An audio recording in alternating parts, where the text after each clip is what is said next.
Welcome back, webheads, to the next episode of the Spidey Swing-Bys podcast. I'm your host, Christian Ashley of Systematic Geekology, as we continue on through every appearance of Spider-Man in chronological order so far as release order is concerned. So today, we're going to be in Amazing Spider-Man 3 and 4 and Strange Tales Annual number 2. So as you can tell, we've got a lot to get through, so let's start with Amazing Spider-Man 3. We get an amazing cover with Doctor Octopus isn't revealed completely, but we see him in shadow telling him that Spider-Man that he's completely helpless, and he warned him that the power of Doctor Octopus is far greater than yours, and Spider-Man has been grabbed by the mechanical tentacles of Doctor Octopus and seemingly can't get out. You also see the Human Torch in this issue. So we see a bunch of people look like they're doing a robbery. Spider-Man uses the spider signal for the first time to mess with them. He takes them out completely and webs them up, and then leaves them up for the police to take here, leaving a symbol there. We then go to the U.S. Atomic Research Center, where Dr. Octopus is there. He is called Dr. Octopus before he becomes the criminal mastermind known as Dr. Octopus because of the mechanical arms that he uses, the tentacles there that will grab onto things, where he can do it in a safe environment to prevent himself from facing the effects of radiation. Because, even as less knowledgeable as people were back in the day, they did know, hey, shouldn't be wrestling with some of this stuff. Unfortunately, as eventually people like Marie Curie learned that you just can't really handle radium around on your person all the time because radioactivity is bad for the human body. So there's an explosion, and he is bonded to his mechanical arms. As a result of this, they tell him, hey, just stay in bed and get some rest. But as part of him being damaged by the radiation, he views their care as a threat and decides that he's going to do something about this, and he's stronger than any of them, and he flees from there with his mechanical arms, which are able to rip off the bars that look like they're there for prisoners, and he then goes off to become the villainous Dr. Octopus. Then we see Peter Parker going to the Daily Bugle, who is J. Jonah Jameson is asking him to find pictures of Dr. Octopus. People can't get inside there. And Peter says, I'll get them for you. I'll get those pics, P-I-X, for you. And Jonah's like, how in the world are you going to do this? And Peter reminds himself in his, inner dialogue, how, he's never going to reveal that to him. So he goes off to go grab the pictures of Dr. Octopus, webs up as Spider-Man, ends up inside, and he sees these tentacle comes out of the window, and Dr. Octopus is threatening everyone there who formerly were people he worked with or nursing staff as well, the place he was going to recover, and he's going to change things there. He threatens the big guy whose name escapes me right now, who is kind of like his boss, as it were. So Spider-Man comes in to try and save him, and has some jokes and japes with Dr. Octopus, but being young and experienced, he gets hit by the metal arms multiple times over. He webs them up for a bit, but Dr. Octopus is able to snap them out. And of course, one of the greatest gaffes of all time in early Marvel, as Dr. Octopus is yelling at Spider-Man, and now Superman, I grow bored with this game. My time is too valuable. I forgot to talk about the editors and stuff. That was me trying to get into things. You know what? Screw it. We'll do it live. Because I was about to make a joke about the editors, and that would make more sense if I accredited them. So Amazing Spider-Man 3, release date April 9th, 1963. Story 1, Spider-Man versus Dr. Octopus, written by Stan Lee and Steve Ditko. Oh, sorry, this is only story. Penciled by Steve Ditko, inked by Steve Ditko, lettered by John Duffy, and edited by Stan Lee. So I know we're off to a bad start, but let's keep going. So what else happened in Marvel this month? Well, you may be wondering, because I forgot to do it earlier. So in Journey into Mystery 93, we see the mighty Thor facing off against the communist menace of the radioactive man, a character who will last for many years in Marvel. Then it sometimes it's kind of stale. Tales to Astonish 45. After last issue, where the Wasp, which we didn't cover because there wasn't a Spider-Man book that month, become the Wasp in last issue in 44. Janet joins Hank Pym as they fight against a returning Egghead.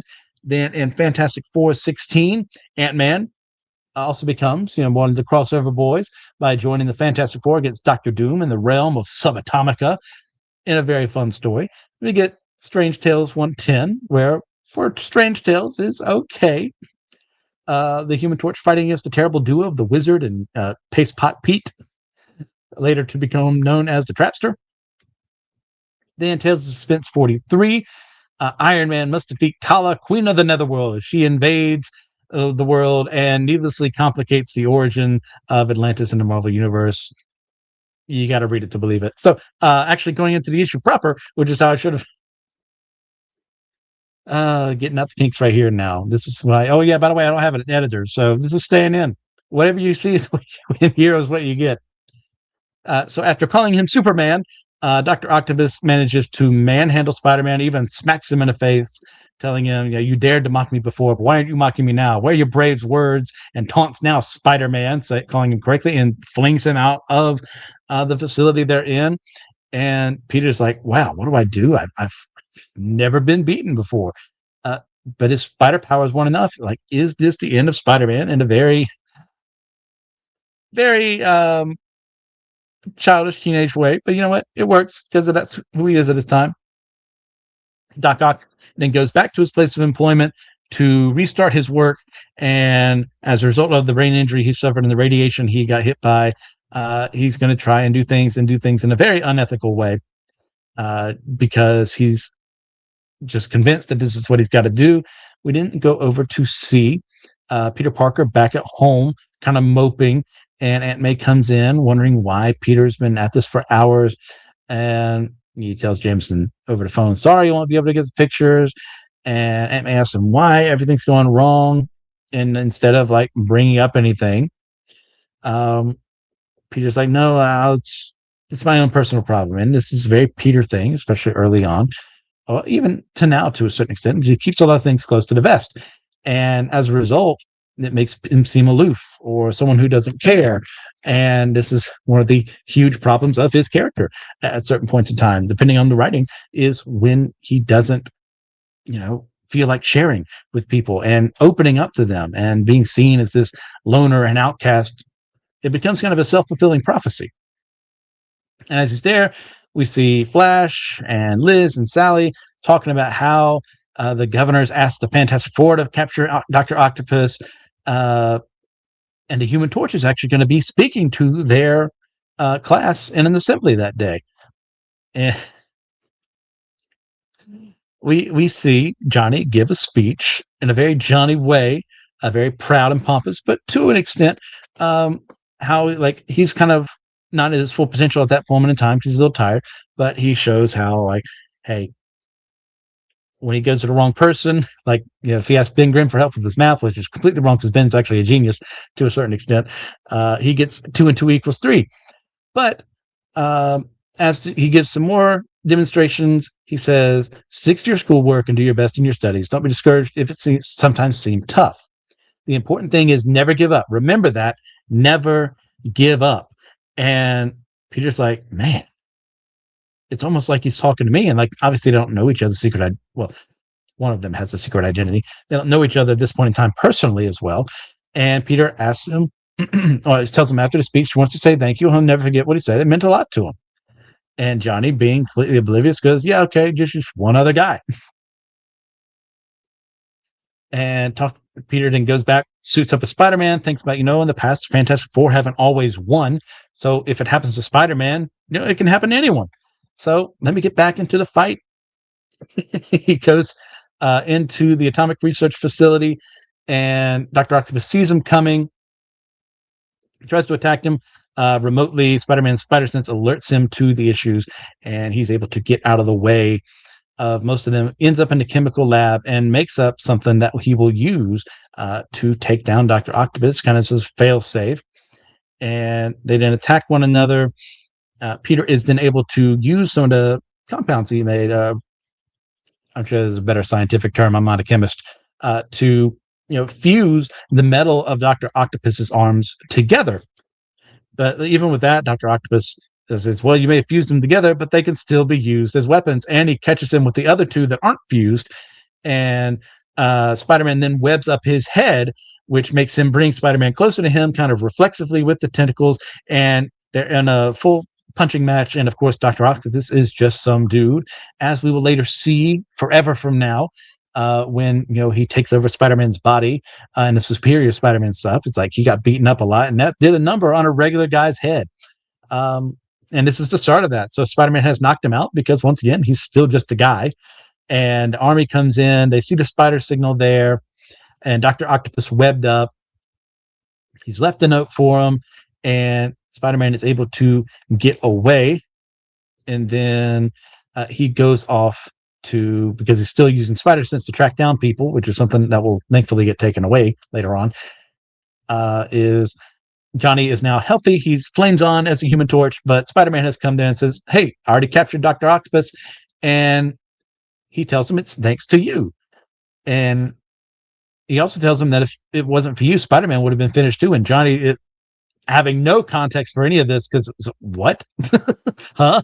And Spider-Man even calls him a pal and webs away. And we get a classic, early 60s line, flaming fireballs. I don't get it. What did I do? As he's literally scratching his head. And he leaves, and we see the rest of Peter's class watching a Human Torch go, and Flash is making fun of him. Like, hey, his idea of a hero is someone like the Human Torch and Spider-Man, but a real man isn't like you little bookworm. And Peter kind of gets that little smug look almost doesn't look at the audience, at where we see him kind of go, yeah, someday I'll tell you why, loudmouth, and I'm sure going to enjoy it. Yes, sir. It's going to be a real pleasure. And if only that had been handled well when we actually learn later things on in the Marvel Universe, but whatever. We also get a little bonus page here of Spider-Man, and that is it for the 3rd issue of Amazing Spider-Man. So, with all that in mind, what do we think about this issue? Well, let's start with Dr. Octopus as villain. If you want to talk about, personally, out of ranking every Spider-Man villain, Otto Octavius is my number 2. He's get beaten by the Green Goblin for reasons that'll be made apparent way later on from here. But he's an awesome villain for Spider-Man. It says, yes, as noted, he's not a physical threat too much outside of the mechanical arms and everything that they can do, but he's an intellectual threat. In addition to having these mechanical tentacles that can operate almost independently at times and have massive strength behind him and get him to where he couldn't normally go. But he's got the mind to back it up, much in the same way that Spider-Man's webbing allows him to access things in ways that he wouldn't normally be able to. And he's got the super strength, but also the intellect. So they're not a complete one-to-one to each other, but there's enough there to where you get why Dr. Octopus is one of, if not the first returning villain for Spider-Man to go after. How similar they are, but also how different they are, and how that clash works is why Otto became a villain, why Peter became a hero, and both of them affected by radiation. Because once again, remember where we're at. We are in the 60s, and radiation is king. Radiation can do anything. It's like lightning back in the day. Lightning can bring Frankenstein's monster to life. Radiation can give Peter Parker superpowers. It's just how it is. So, yeah, really enjoying it there. They have a great fight with each other. Like, Peter facing defeat is huge because you need your hero to face adversity. And Peter's still young. And we're going to stress that a lot because this is a period of his life where he is that. He's young to the point where too many people bring it back here and too many adaptations of Spider-Man leave him in high school rather than building him up and showing that he has places to go after this, grow up as a person rather than remaining static. But that's its own thing. But they're such good foils for one another. And the fact that we're going to see years from now, even after everything they've gone through, there's a respect, but there's also a hatred between the two of them that works extremely well. And it's all built up of something like this. I'll try to say supporting cast, nothing too big here. The Human Torch is really, honestly, a forgotten member of Spider-Man's supporting cast in many respects. Because especially early on, he shows up not every other issue, but enough to where he's practically part of the cast. And it makes enough sense because he and Peter are around the same age, both hot-headed idiots. One goes a little too into showboatiness, the other into making fun of other people and being a bit of a jerk about it.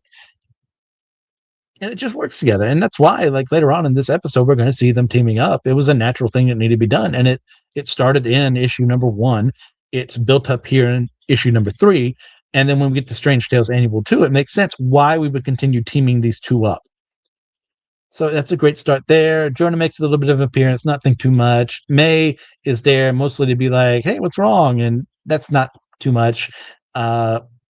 His fellow students, I mean, they're kind of there to continue the mocking of Peter Parker, contrasting that with Spider-Man. That's it for that. So we'll move on from there. We'll go to Amazing Spider-Man number 4. This was released on June 11th, 1963. The story is Nothing Can Stop the Sandman, written by Stan Lee and Steve Ditko, penciled by Steve Ditko, inked by Steve Ditko, lettered by Sam Rosen, and edited by Stan Lee. What else was going on in Marvel this month? Well, once again, we're still being released monthly, so we skip ahead to Journey into Mystery 95, where Thor must fight an android duplicate of himself and a scientist who designed that duplicate. Then in Tales to Astonish 47, we get a Tales to Astonish, where Ant-Man and the Wasp face the musical hypnotist Trago in what is really another forgettable story. Not everything's a winner back in the day. But speaking of winners, we go from there to Fantastic Four 18, where the Skrulls return for revenge and manage to duplicate the powers of the Fantastic Four by creating the Super Skrull, a character who will last to this present day as one of the best alien characters they have. Someone that Spider-Man will fight, I think, for the first time in Marvel Team Up. That sounds right. Then, of course, we get Strange Tales 112, where the Human Torch works to defeat the Eel when he steals the mysterious Project X. Not the greatest villain in the world, not the worst ever created. One of yet another many villains made in Strange Tales that would eventually go on to do other things in a Marvel Universe. Another villain we see who does things later on in the Marvel Universe is introduced in Tales of Suspense 45, where Iron Man is beset by the menace of Jack Frost, later renamed to the First Blizzard, in a much better story compared to Strange Tales. And speaking of Strange Tales, Annual number 2 is also released here, which is why we'll be discussing this after we do Amazing Spider-Man number 4. So let us head that way, where we see him on the cover facing off against this guy in a iconic now, but not then, green shirt and denim pants. And he kind of contracts a bit when Spider-Man tries to go after him, and then turns into sand. And we get that classic pose of him trapping Spider-Man while half of his body is sand. The other half that is able to talk to him is still looking humanoid. See, this is why he's called the Sandman.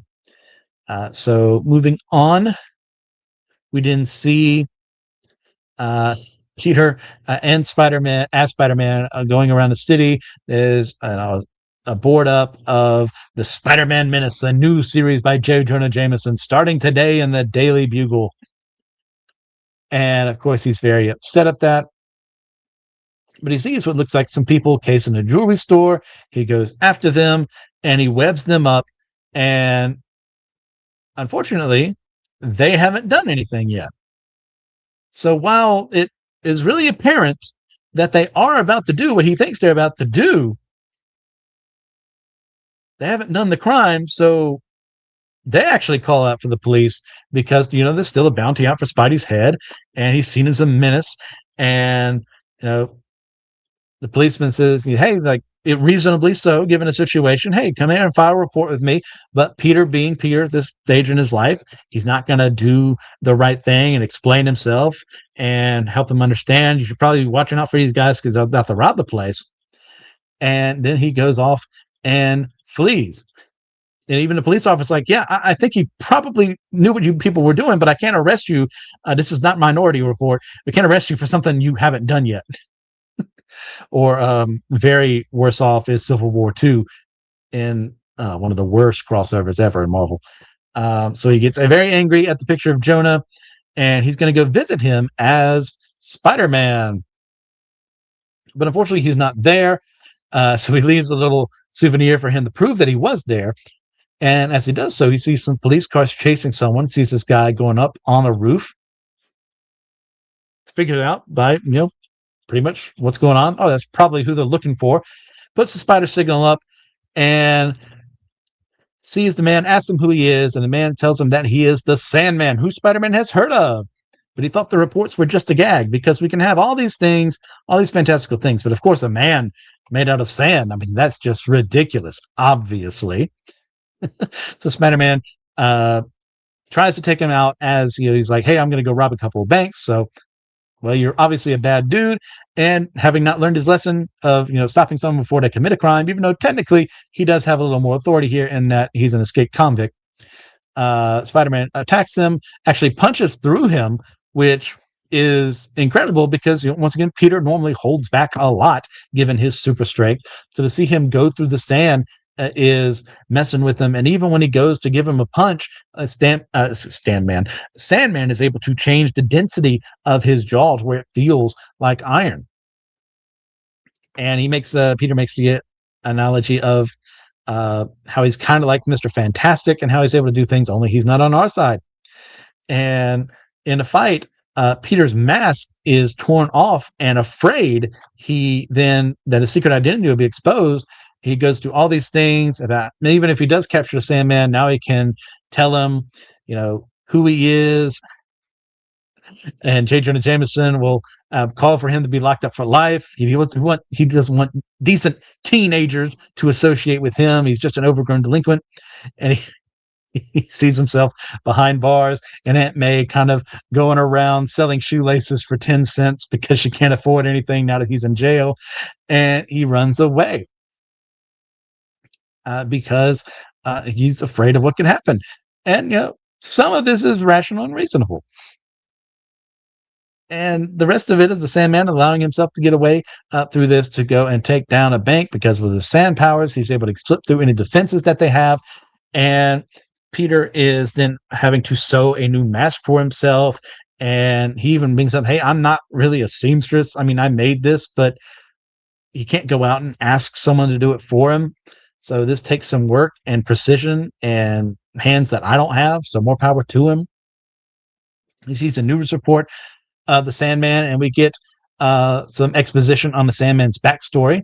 He was once an inmate at Island Prison. Flint Marco is his name.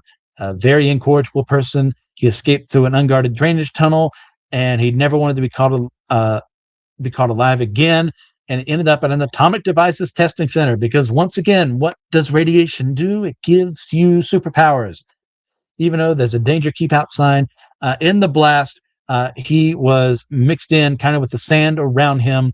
His molecules were changed, and he became a little radioactive and virtually indestructible. And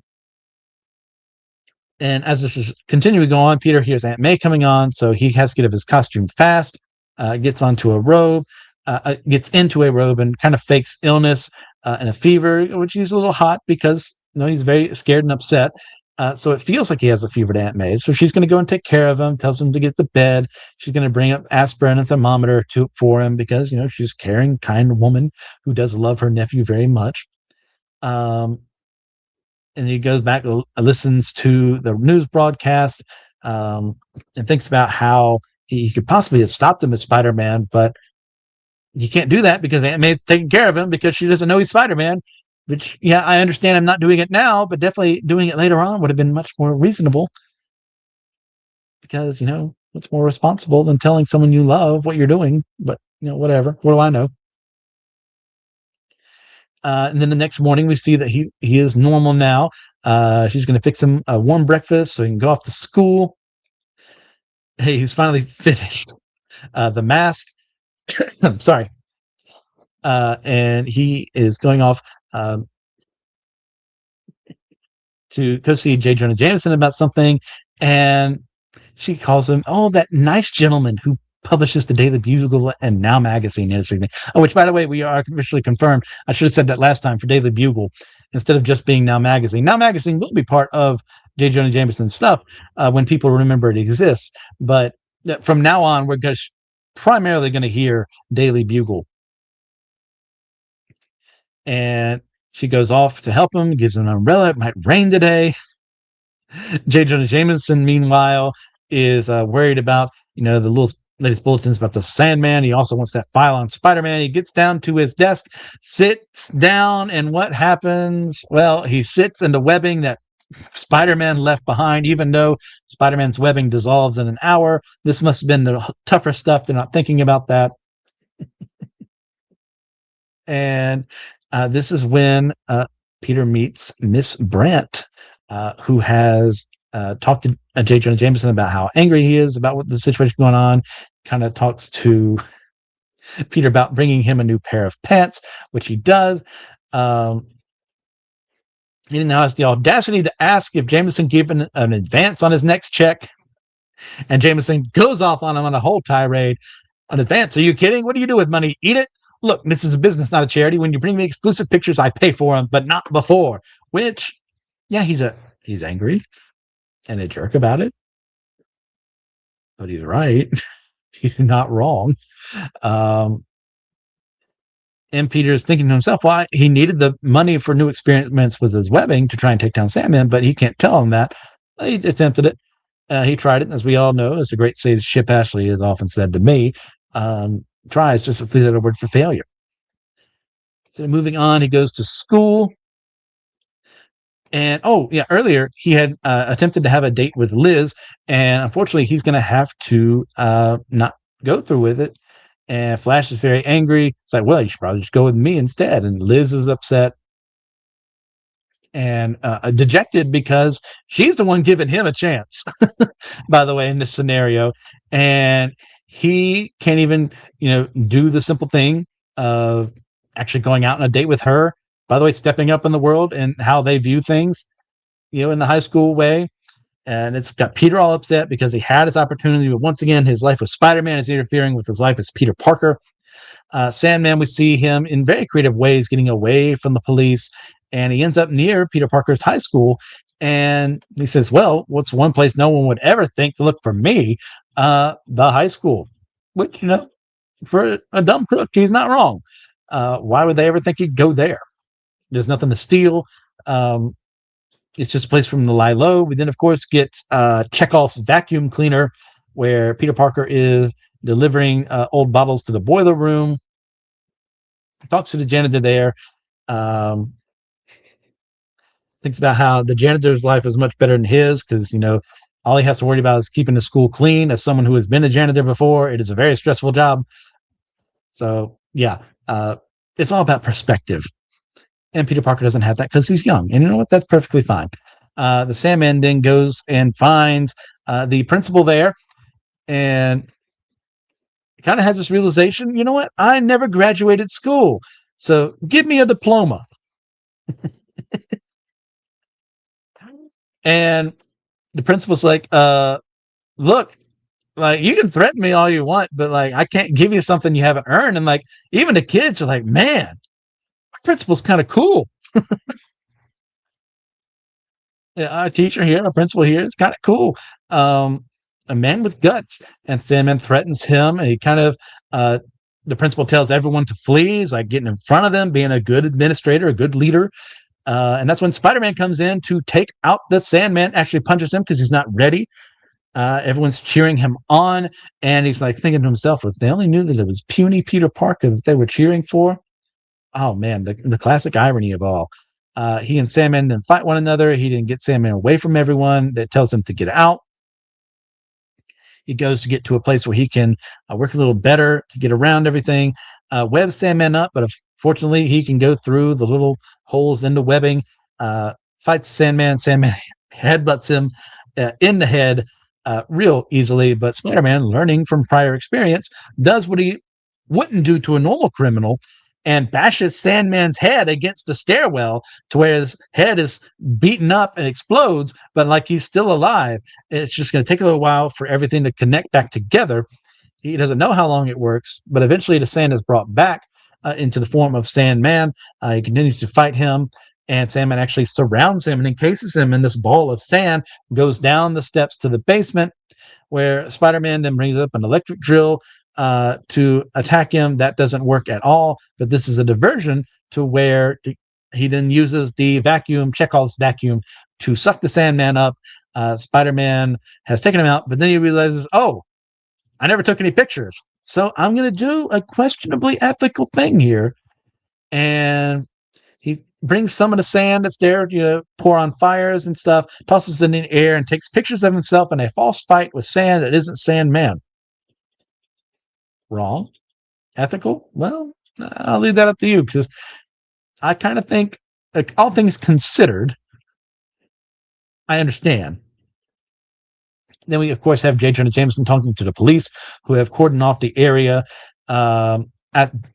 demanding why they haven't gone to take down and overpower the Sandman. They're waiting until all the students are out, because, they actually do their job, as opposed to certain other people, when there are moments when the police don't do their job in situations where there are potential bad people in schools, shall we say. Not to get too political in that matter, but, it's nice to idealize these things, because that's what people are supposed to do. Then, of course, we get the spider signal with Spider-Man having captured Sandman and bringing him to the police. He goes to explain it, and then he thinks about, wait, if I do, what if they find out who I am? They will lock me up too. And he decides to just leave Sandman there, because Peter Parker, young teenager, is not thinking correctly and is not thinking about everything else. Goes to switch back to Peter Parker, and then gives him J. Jonah Jameson the photos that he developed of what happened there. Jameson is upset that Spider-Man hasn't been caught, but everything's turned out okay. Peter's going to get paid. He can take Liz out on that date, and he then asks her for it, and she, very upset, and rightly so, says that she's going to be busy that night. She's made with Flash, really, and Peter is upset because he could fight Flash right now, and he could easily pulverize him, but is he really supposed to do that? Is that how he's going to handle his problems? So he gives up on it and then walks away. Liz tells him that he has no courage, and she and Flash and their friends go off together. But even though, to her credit, she does tell Flash, hey, don't be so cruel to Peter. And Flash, of course, being a young teenager, doesn't understand that you can feel two things at the same time. You can be upset at someone and still like them, and it's wondering why I thought she was just mad at him. And, I get it. Like, we've all been that stupid lunkhead at one point in time. We didn't see, people talking about Spider-Man taking down the Sandman, whether or not you can trust J. Jonah Jameson, whether he's better than the Human Torch, whether he's just crazy, and Peter is just left to himself. Like, can they be right? Am I really some sort of a crackpot, wasting my time seeking fame and glory? Am I more interested in the adventure of being Spider-Man than I am in helping people? Why do I do it? Why don't I give the whole thing up? And yet I can't. I must have been given this great power for a reason. No matter how difficult it is, I must remain as Spider-Man, and I pray that someday the world will understand. And that is a great way to end this story. Not the greatest story in the world, but a great way to end it. So let's go through it. Sandman as villain. This is an effective enough beginning for the character. Sandman is a character, how to put this, Marvel has neglected over the years. And I'm not happy with them and how, because Sandman is like your dumb thug who got these powers by happenstance and uses them to rob banks instead of helping other people or making a living out of it that any other person would have done. He ends up joining the Frightful Four, becoming an enemy of the Fantastic Four, alongside being an enemy of Spider-Man. But then along the way, starts to reform. Built off, of Marvel Team Up #1, Spider-Man and the Human Torch take him down, revealing he was trying to get something for his older mother, if I remember correctly, either mother or grandmother. It's been a while since I've read it. And it shows a little softer side of him to why he would do some of his criminal actions. Then we go later on into the Marvel 2-in-1 kind of stuff, where the Thing kind of gets a camaraderie with him to the point where there's a nice moment later on where I'm pretty sure the Thing is in the hospital and Sandman comes and like talks to him and they have fun together. And then later on from there, Sandman ended up becoming, at the same time as Spider-Man, a reserve Avenger. Sorry to spoil things that have happened 30 years ago from this point, but this is a great, progression of a character. And then what happens? The Wizard comes and brainwashes Sandman to become a villain again. And there's no attempt by Spider-Man to help him out of this situation. What would happen for any other hero? He's just stuck as a villain because we need the Sandman as a villain because I grew up with the Sandman as a villain, so he should be a villain.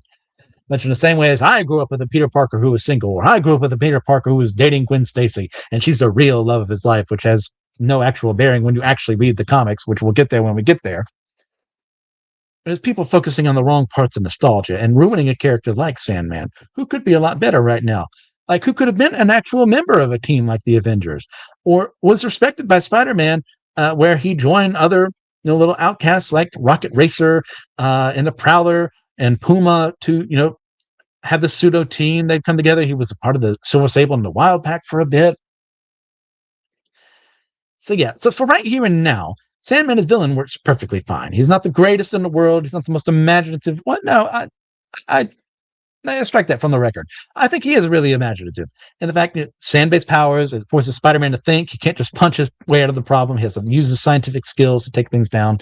Yeah, I was being stupid when I said that. But something I also appreciate here is kind of the schools to setting for this part of Peter Parker's history. Let me make that clear. Because he needs to grow up. But for right here and now, this works perfectly fine. We've got a young man who's out in the world where he doesn't understand what's going on. He doesn't understand how to talk about his feelings well. He doesn't understand how to talk to women well. And he wants something. He wants, to have this date with Liz. And it's not working out because of his Spider-Man life interfering with everything. And she's upset because she obviously doesn't know why he'd give up a date with her after giving a chance to him as someone who's outcast by everyone else practically. And yet it just doesn't work out. And there's a nice bit of that drama there that works really well in the story that wouldn't happen if Peter Parker were an adult. Because you can have misunderstandings between romantic couples, but it gets dumber when it's not high schoolers or teenagers, as it were. Because your hope is that adults are a little more mature. So even though Liz shows signs of maturity here that the boys obviously aren't, and that she's still protective of Peter, even though she's upset with him. That's somewhere I was going with that, and I completely forgot it. But the point being, this is great. The supporting cast is growing here in Spider-Man. And unfortunately, as the years go by, a lot of people don't know what to do with them, to the point that Liz now is like the owner of what is. I think they did change the name to Alchemax from our 2099 fans out there. And then it's all a mess with the symbiotes and her relationship with Harry. I'm fine with the Harry part, her being in a relationship with him, but it just gets nonsensical as time goes on because, comics don't have an ending. Well, speaking of something that's going to bring us to an ending day, we're going to talk about Strange Tales Annual 2. This is released June 11th, 1963, On the Trail of the Amazing Spider-Man is the story title, written by Stan Lee, penciled by Jack Kirby, inked by Steve Ditko. Is that correct? Did I write that down? I guess so. Stan Goldberg colored it and lettered by Artie Simek. Also edited by Stan Lee. So, going into the issue proper, we see not the greatest cover in the world. Spider-Man facing off a Human Torch. It does its job. What more do you want? We see Johnny training along with Sue, and how he can use his fire powers in one way. He can even use flame to fit like a lock. So we just like a key inside of a lock, which is, classic 60s Marvel nonsense, but sure, let's say that can work. And he's reading Live magazine, where it's devoted to that swell-headed, that's big. They have a big head. for those of us not in the 60s, a Spider-Man, and he's getting upset how Spider-Man can get more headlines than him, and Sue's like, "You're just being an idiot." Like, he's going to continue that childish tantrum. She's just going to fade away, go invisible. And he makes a joke about how she wouldn't be so calm if there was a Spider Girl out there stealing her thunder, which of course we have 1, 2, 3, 4, 5, 6, 7, 8, 9, 10, like 50 of those now these days for exaggeration purposes. So he's tired of everyone just talking about Spider-Man. So he's going to go and do something. He'll give anything for a chance to prove that he's not so hot, and yet the Human Torch is hot. Then we get the Fox, who is our villain here, our okay villain, I guess, who's going to steal some artwork, takes off the lights, then does his job with his goons, and then falsifies evidence that Spider-Man is the one who did it, because they left the giant spider's web around. So obviously that must be Spider-Man doing it. This, of course, is not taken down well by the real Spider-Man, who's like, how am I supposed to prove that I didn't do it because I didn't steal it?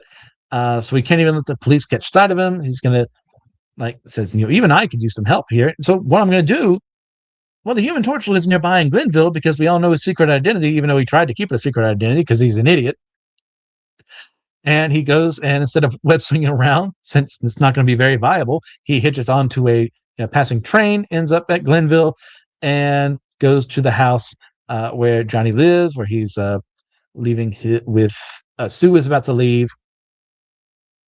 And he's gotten something on the phone about how Spider-Man has done something villainous, and he's happy to help the police find him. Then he sees Spider-Man's outline and goes after him and attacks him. And Spider-Man's like, "Hey, I just want to talk to you." But of course, we kind of let you and him fight. And this is, they've had their brief little fight in Amazing Spider-Man 1. This is a lot better this time around. Gives them both a way to showcase their powers. Spider-Man gets into the pool outside. Human Torch tries to heat it up. Spider-Man makes a water ball out of it and then douses the Human Torch with it. Attacks him. He then makes some fire images of himself so he can attack on multiple fronts with Spider-Man. But he's too fast where even all of them together can't do anything.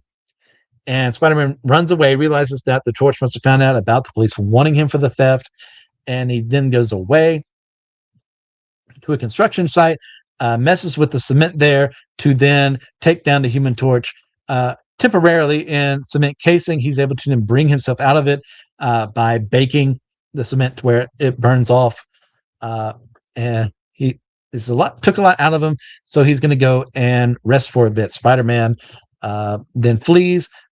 The Human Torch goes after him. Spider-Man is able to avoid him, and he ends up at the Carson Chemical Laboratories, where he's decided that he's going to make a type of webbing that's going to add ice cold silicone crystals to make a webbing that can take the torch down. That sounds good enough for me. So sure. It's also something it could douse the torch's flame, but strong enough to withstand a hammer blow. The police are talking to Johnny about taking out Spider-Man. A spider signal shows up, and they often it says some very boastful things to the torch. Then flames on, goes to attack Spider-Man. They then web swing and fly out of that area. Spider-Man is able to attack him, and then webs him up with the special webbing, and it says, "Hey, all right, you've had your fun. Give your tonsils a rest." It's a very funny line. And listen to me, will you? And it talks about how he was framed, and the vapors are messing with Johnny, taking his flames out. And Peter tells him, "Look, hey, you thought you would get a kick out of this, working with me to help find the real thief and prove that they were wrong and that you're willing to work with me." But he tells he's made a mistake, so he goes off. And Johnny actually learns his lesson, tells the police to call to search for Spider-Man, and then finds from the police officer there that it's actually this guy called Reynard Slinker. Reynard, of course, being a fox in European mythology, folklore. Renard, sorry, who is behind all this stuff, and Human Torch then leaves a message in the air for the first time, something that will happen later on. Spider-Man, let's work together. The Fox, of course, hears this, gets upset. Then Spider-Man goes to the Statue of Liberty and puts his spider signal there for Johnny to see, establishing for the first time this happening. This is where the two of them, from here on out, will continue to meet with one another. You know, when they want to talk about life, when they're curious about something, or when they're about to go team up. Something that I'm glad a lot of people remember because I'm a continuity nut, and I love when people remember things like this. So they talk things out, and they decide they're going to go and take down the Fox. And as they do, they find this apparently old woman who leaves him with a bag while she's going to go get her subway tokens. But unfortunately, it's some sort of super glue. This is one of the guys. The Fox and his goons are there. They're able to then take him down. Not take him down. They are able to follow him as a train goes by. And as they do that, his spider sense, because this once again still early on, is able to detect exactly where they need to go. Underneath, a wooden Native American, they're able to find the secret lair of the Fox, web up a couple of his bad guys, and then together they then find him in the park where he's got a gadget that looks like a telescope to look at the moon and stuff. That's part of his scheme, but he tries to get away on his little rocket boot skates, as it were. But he is no match for Spider-Man and the Human Torch, who capture him. Find that inside of the telescope was the painting that was stolen, the Da Vinci painting. They take the Fox off to the authorities, and we end off with, "You were some help, Torch. I needed you like a hole in the head. In your case, kiddo, a hole in the head would be an improvement." And the Fox, our great villain here, "Come on, lock me up so I can stop listening to you two nuts. Yuck, yuck, yuck." The end. And this is also, I think, when we get the announcement that Spider-Man is going to be monthly from here on out in this issue. So, yeah, that is pretty much it. We get some backup stories here in Strange Tales Annual number 2. Nothing that really concerns us. So we're just going to go forward and just talk about the issue in question. So let's start with a high note. Peter and Johnny's friendship and how it starts here. One of the longest lasting friendships in Marvel history. And it's so good. Because as mentioned earlier, you've got two people who are diametrically opposed to each other. They're both rash youths who make stupid decisions, but one is an idiot and the other is emotionally immature too. But also a genius. Like, both of them are emotionally immature because, they're kids. It's part of who they are. And if you are a teenager listening to this, sorry, I hate to tell you, I was there too at one point in time. But what makes it work well is that these hotheads, one literal, end up actually working well together because they recognize they're both good people. They're both working to help other people and do good in this world. And yeah, it's going to be a very long time before Peter reveals his secret identity to Johnny. And that's more a strike against the writers than I think it is against Peter. Because I think he would have revealed it not immediately, but fairly soon after this. Once they spent more time together as friends. But it's something that lasts because there's also a fun part where Johnny will know Peter Parker and has met Peter Parker before, as established in issue 3. But he's going to have issues with him, but also beef with Spider-Man at the same time. So there's some fun dualistic things there. But what this helps start, even though it was kind of started in issue 1, is Spider-Man's relationship with the Fantastic Four. And I got to say, that's some of my favorite parts of the comics. As someone who loves crossovers, who loves people teaming up with one another, is when you establish a relationship with them. Because, yeah, you can just have a team-up issue whenever you want. But there's something big and bold about it actually meaning something, about growing together as people. With Spider-Man actually becoming a member of the Fantastic Four later on because of his prior relationship with them, because of their love for one another, to the point where it's Johnny, after his supposed death in 587 there-ish, asking in his not obituary, his final message for Spider-Man to take his place because he trusts Peter to look after everyone there because he is family. And it means a lot, and it starts here in this rather mediocre issue. Let me get that out of the way. And it kind of got me thinking about that. Is mediocrity something we should just expect in comics at time and just be grateful that we got what we got? And I'm of two minds of this because, yeah, this is never going to enter like my top 1,000 comics ever, or even beyond that. I could go 2,000. But it's the starting point for something that becomes very important. And without this, we don't get what happens later on. So normally it'd be like, this is not worth your time. Don't read it. But there's also that part of me that says, no, this is worth your time reading it.